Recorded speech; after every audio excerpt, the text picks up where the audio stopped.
Hey guys, thanks for joining us today with Cocktails with Christie. I've got some great guests today.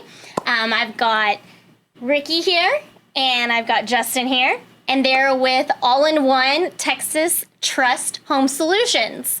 It's a very long title, but they have a lot of work that they do. They actually are a foundation, drainage, and landscaping company, and actually have some things coming in the works for the future too. So I'm really excited to have them here.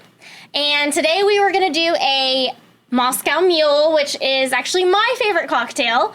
My two guests today, they don't really drink, so you can actually make this drink into a virgin drink as well. It's pretty easy to make. You just do ice, you get a shaker, and you take, I like vanilla vodka because it will take down the ginger beer, because ginger beer can be kind of spicy or strong sometimes. So you can do like a vanilla vodka to tame it, and you just take it and shake it up in a shaker, pour it on the ice, and then you top it off with ginger beer and lime juice. And I like to muddle up some blueberries to make it a little bit more sweet. It's pretty delicious, but very customizable. You can do it without the vodka, obviously, if you're not a drinker. So yeah, they're pretty delicious. But today we want to talk about foundation and drainage, because we live in Texas and it is a major problem that we run into almost on every home. So today we're going to educate ourselves on it. And I wanted to know what led y'all to be owners of a foundation company and home solutions company. For me, let's see, I've done residential and commercial construction now for about 14 years. I started off on the new installation side, basically of like doing slabs and the new pours of the foundations. I started that on the commercial side, actually, which kind of led me into doing the repair side of residential homes. With having that commercial background, it allowed me to understand how these structures are built, the way that these things are designed, which has allowed to help me better understand how to repair them. So that's what's got me to where I am. I started at the bottom. I've dug the holes. I've pushed all the piers. I've leveled the houses. I've done the grunt work from the bottom to the top. I've done the project management. I've done basically overseen a company, and now I run a company. That's really awesome. What about you, Justin? Mine's a little different. I've gone through a lot of different jobs. So I actually used to work for a big landscaping company out of Dallas. Okay. So I learned a lot of that. Obviously, my dad, background with him too. He big into landscaping. The other side of that, I started a home inspection division for a structural engineer years ago. So working under that structural engineer, I saw that side of foundation repair, and I remember the engineer saying something one day of, I can't remember the exact number, but the millions of dollars of foundation repair that was either installed improperly or never needed was kind of my drive to really learn it. And foundation and drainage ended up being my love, and that's kind of my drive for the honesty, integrity of our company. So that's super awesome. We need good people in this business because there are so many foundation companies out there, and you really got to find ones that you can trust, that know the ins and outs of everything. They're fully educated on it, and also too that can give you quotes and pricing that are correct, but you also know that what they're pricing and quoting you on isn't going to have to be done again within a year, 2 years, 3 years, or 5 years again. And that's where they come into play. In Texas, we do have all kinds of different soils and weather, and it really is hard to avoid having foundation problems, but there are great ways to do that. But before we get into that, I wanted to go over what type of foundation there actually is on homes. I obviously am a realtor with Century 21 Judge Fite, the official real estate company of the Dallas Cowboys. And we show homes all the time. And they're either, a pier and beam. We got slab foundations. I mean, what else? Can you kind of describe what is all out there for homes? Yeah, there's really pretty much about two different kinds of residential structures that you're going to have. You're going to have slab foundations. You're going to have pier and beam foundations. You're going to have some slab foundations, the older days when they used to pour this concrete that have rebar in them. Nowadays, pretty much everything that they're trying to do is going post-tension cable. Some of these home builders that we have nowadays that are just kind of slapping up neighborhoods, those are usually using post-tension cable. They have no footings underneath the beam or anything like that. You get into your higher end homes with your custom builders, a lot of those will kind of pour in drilled piers already. We call them builder piers. They're actually designed to help the slab from the differential movements that they're going to experience over time. However, it doesn't mean that they won't ever fail. So it's in Texas, it's not a matter of if, it's really a matter of when. Right. These houses are going to have some issues. Some houses may have issues within the first 5 years. Yep. Some houses it may take 40 or 50 years before they start to see a lot of movement. And then you have your different kinds of pier and beams. There's really about two different ones. Back in the older days, before concrete was really a thing, and they had the technology to pour concrete, they built what we call open structures. So basically, they're open from the outside to the inside. There's no perimeter beam around them or anything of that nature. And then the newer pier and beams that they build, they all have the concrete footings around them that are stabilizing and holding the majority of the resistance on the perimeter of the home. Cool. Yep. I think pier and beam was like the easiest on maintenance, right? Like these days, it can be. It's going to more or less determine the amount of work that's needed. Obviously, if you get into an understructure rebuild, it gets pricey. Got it. Just a basic reshim on a house that's kind of experienced some movement over time can be pretty simple. Cool. Good to know. So can you explain to, everybody out there how the inspection process actually works? Because I know that y'all will send a report to, the realtor and to the homeowner, and it shows, different measurements and things like that. But how are y'all actually coming up with that information? So basically, when we show up to the house, we do a visual interior and exterior inspection first. Obviously, we're looking for framing issues. We're looking for some kind of separation in the window frames. We're looking at adverse movement in the home that's showing that it's structurally moving. So would that be, I know that we have weathering in Texas, but is that, can you give me examples of what you see in the inside of the house? So on the insides of the homes that give it away for us, that's showing that there's adverse movement, will be like offset door frames in the framing. You'll see some stair-step sheetrock cracks through the ceiling sometimes. Sometimes you'll see sheetrock cracking like it's pointing towards arrows. Usually those arrows point to signs of failure. Got it. So when we see that stuff on the inside of the home, we also go outside the home and look in those same areas that we're seeing that. And do we see trim boards that have been busted due to movement? Okay. Do we see window frames that are separating? Do we see expansion joints that are moving? Does the brick veneer have any kind of separation that's showing adverse movement? So like cracks coming down in the brick sometimes, or even down in the slab areas maybe? Sometimes you'll see the slab cracks. A lot of times the houses will fail and not really show slab cracks from the outside. So that is a possibility, but sometimes the slab cracks will line up with the movement that you see interior and exterior. Okay, interesting. So I have a question. What can really cause foundation issues or problems? Because I know that there can be multiple reasons, but what do you see most? 90% of the time, foundation issues are water related. Okay. So that may be that the plumbing has been bad in the house for quite some time, saturating the soils, allowing the house to either dome, which means so much pressure is built up in the soil that it causes the house to lift in the middle. And sometimes you can get it to where it'll edge lift. So basically what that means is the perimeter of the home will start lifting up due to the amount of moisture that it's experiencing in the soil. Negative drainage is another big thing for foundation issues. If you have negative drainage, sometimes these houses can become dependent on the water that is being seen over time due to the negative drainage. And what do you mean by negative drainage? What does that mean? Basically meaning all the water flowing back towards the property instead of away from the property. Yeah. Usually you want the water to slope away from the property. Yeah. Having that much water on the foundation for long periods of time can cause you foundation issues. And we get a lot of rain. We get a lot of rain sometimes. What is the pounds that you say, when it rains? It's how much is actually beating down on the house and coming towards it? What is it? Right, so on average, for about every 1 inch of rain can produce up to 600 gallons of runoff off of a roof. That's crazy. Now, some of these roofs are bigger, they're steeper, they can produce more. Yeah. It's all a matter of kind of how much water you take at one point in time. Got it. No gutters are not a help to the house. Got it. They cause soil erosion around the foundation, which allows water to sit back up on the foundation.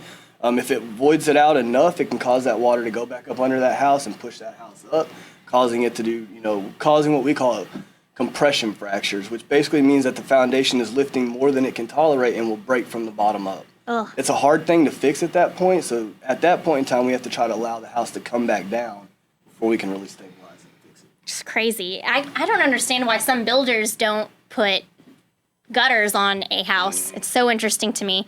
But, oh well, that's where we come into play and say, hey, you should probably put these on the house to prevent those issues. Right, and anytime that we do drainage work, we always recommend that gutters be installed, especially so we can dump that roof water into a drainage system, so that way we can mitigate how much water is actually hitting the ground next to the foundation versus just allowing it to sit there. And pushes it out to the street. Absolutely. That's what they did on my house. So, yeah, it's very worth doing, putting those gutters and the drainage system on it. And I think that you said mostly water is what's causing the foundation and problems. It's 90% of the issues that we have. Yeah, and plumbing can be, a leak, right? Or old pipes inside a home. Old cast iron. Yeah. So those are the main things. Is there anything else that would cause any type of, foundation issues in a house? Lack of water. Lack of water? Okay. Yeah, I mean, it's funny because we do a lot of these inspections, especially in this time, for a lot of people that are moving into the state of Texas that don't understand Texas soils. Right. And so when you hit them with, you need to keep rainwater at least 10 foot away, and then you need to put moisture in the soil on top of that, and they're like, wait, what? So, so the foundation, like you said, is big chances of water. It's with lack of or too much. And so during the summertime, you want to try and keep your moisture content underneath your slab consistent year round. Okay. Obviously, the very best way is you can put a drip line in through your irrigation system and automate it through a Wi-Fi based controller that will actually, it will actually change run times based off of temperature, rainfall, all this stuff. And then obviously the bare minimum is a soaker hose. Problem with the soaker hose is, the pressure throughout. You have more pressure closer to the water spigot, and then less. So you're not getting that even water flow. Yeah. But the caveman test for that is pushing like a 4 foot probe in towards the foundation. And you want to find that happy medium of having to jump on it to get it to go on the ground, and then also you're just falling in the ground and be soaking wet when you pull it out. So it's, if you can keep that moisture content consistent year round, it slows down your seasonal movement, which you're never going to completely stop it. Right. Same thing with we tell people is you're never going to stop seasonal movement, and you're never going to have a level house. Interesting. It's just the two things you're never going to be able to do. We 100%. live in Texas. Right. They're likely never built level. Trying to make them level is not always the best solution for every house. A lot of times we go into houses that have failed so much that we try to tell them, realistically on a return, we can get about 50%. Okay. That's kind of keeping you here. My expectations is obviously to get you here. Yeah. I don't ever want to fail your expectations, so I don't ever want to lead you to believe that I can just put your house fully back together. Be perfect. Because that's not always the case. These houses fail one way, and sometimes they go right back, but sometimes they don't. Right. And you can have two of the same houses that kind of fail the same way, and it doesn't necessarily mean you're going to repair it the same way. Some houses may take a little more, some houses may take a little less. Right. It's interesting. And y'all do the measurements when you go inside the house too. Yes, ma'am. What is it you're using to do that? So we use a CompuLevel. It's a zip level that is actually performed by most of your structural engineers. Basically what it does, it kind of floats the floor and gives us a base line elevation from wherever we set it. Okay. On a slab house, we try to set it in the center of the home if we can to get the best accurate measurements all the way around. We shoot the perimeter and the interior to just give us a rough idea. Like, is the house doming? Is it sloping one way? That at the end of that at the end of doing the elevations on it, it's going to basically tell us how the house is sitting. It'll also give us a pretty good idea on how the house is laid out, on how it was built. Okay. A lot of these houses are built on a tilt. A lot of these houses are built on a slope. Just because you have a negative elevation of more than 1 inch doesn't necessarily mean that this house needs foundation repair. There's a lot of times that these houses are built 6-7 inches off. When they're built that way, there's not a lot that we can do about that slope. If we try to take that slope out of a house, we're going to eventually cause more damage. You run the risk of separating the plumbing. You run the risk of breaking the slab in half. You run the risk of causing people several thousands of dollars in cosmetics that was never needed. Needed it.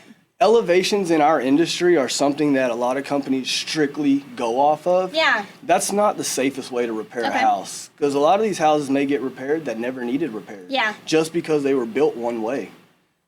That's interesting. Cool. See, that's why we have the experts, because, you know, there are people out there that have been in the business for a very short amount of time, and they're not educated on everything that runs into a foundation. It's more than just doing measurements. So Absolutely. it's so good to have people that can educate you on it. I know there is so much more. We could talk literally all day about this, and it's very interesting to see the tests that they do. I think what we're going to do is do a follow-up where we're going to post certain questions that people ask all the time, and they're going to actually be able to reply back for us on their answers. Not only that, I'm going to allow people to comment in on our social networking and YouTube and all of that, and ask questions, because these guys are here to answer them. And I think it'd be great for people to see a little bit more about foundation, and also different types of drainage that are available for homes. Can you name a couple different drainage options? There's really only about two Okay.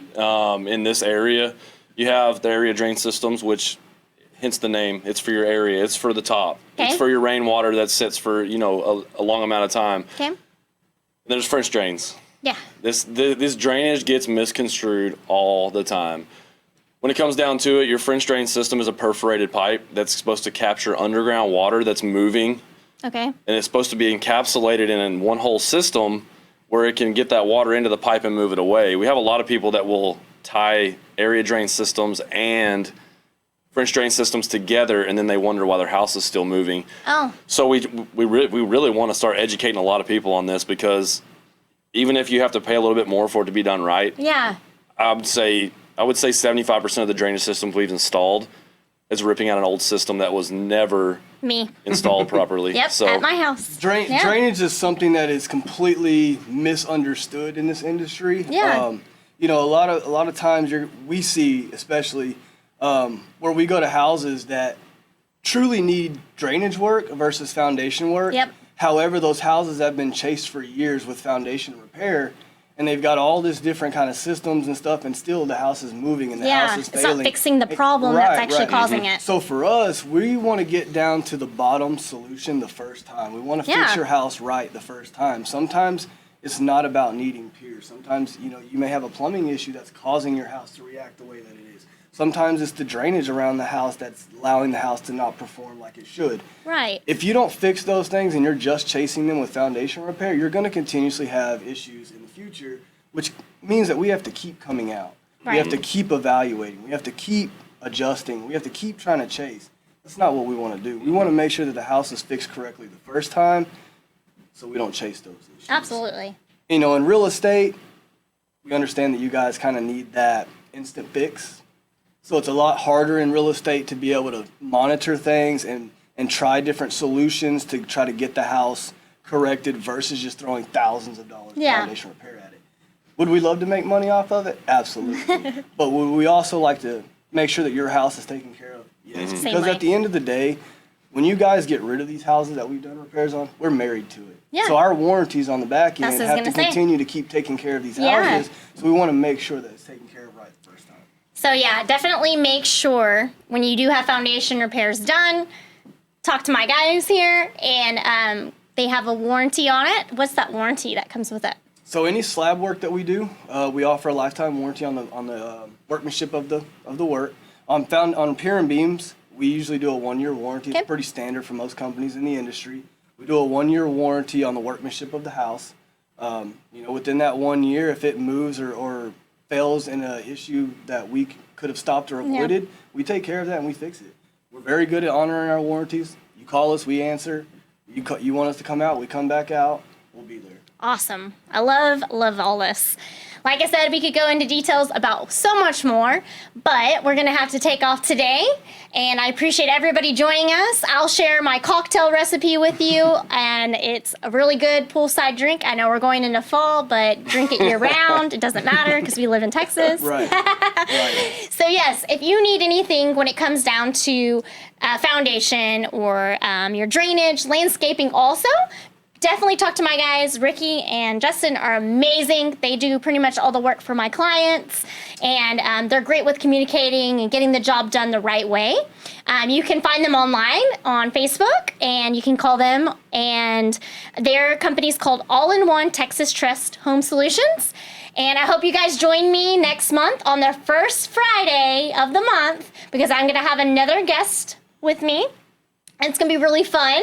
Maybe we'll have some cocktails with them. I appreciate everybody. And if you need anything with real estate, buying, selling, or investing, I'm always here for you. My phone number is 817-372-9957. Y'all have a good Friday.